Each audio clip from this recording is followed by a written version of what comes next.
Now at 5, is Curt Schilling winding up for a political pitch? The former Red Sox pitcher says he is, quote, absolutely considering a run for Congress in Arizona.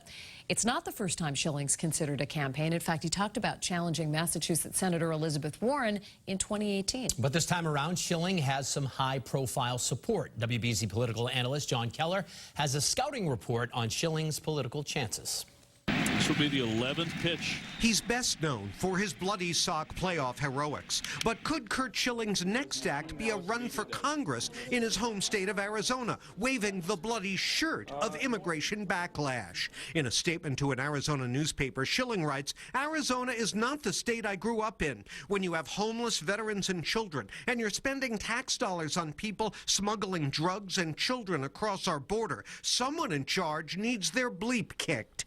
There was instant approval from the president, who tweeted, "Curt Schilling, a great pitcher and patriot, is considering a run for Congress in Arizona. Terrific." But as Schilling notes, Arizona has changed, with urban sprawl and the migration of more liberal voters turning the state from red to purple, a key to the Senate win of Democrat Kyrsten Sinema last fall.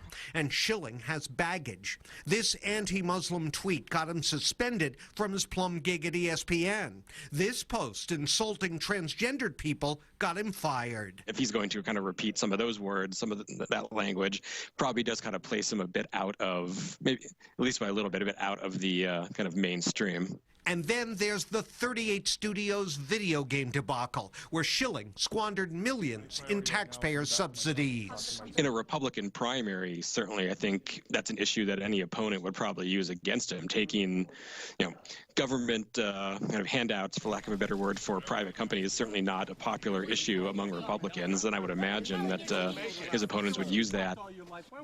And don't forget, David, this is the 4th different office Schilling has talked about running for. None of the previous 3 turned out to be anything more than talk. And we talked about some of the blemishes on his record. Yeah.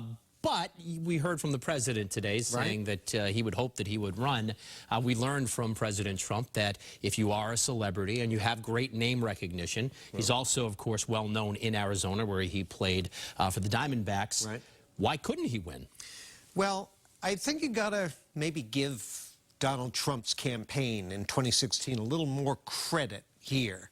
That was something he'd been planning for years, doing due diligence, examining the market that he wanted to target, figuring out how to reach them. Curt Schilling is more of an armchair internet guy, spouting off. God bless him, it's every American's right.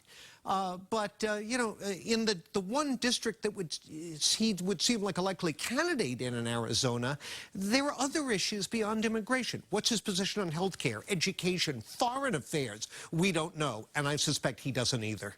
Here's something we know. He was a really good baseball player. Outstanding, and should be in the Hall of Fame. We know that much. John Keller, thank you so much. Lisa, over to you. All right.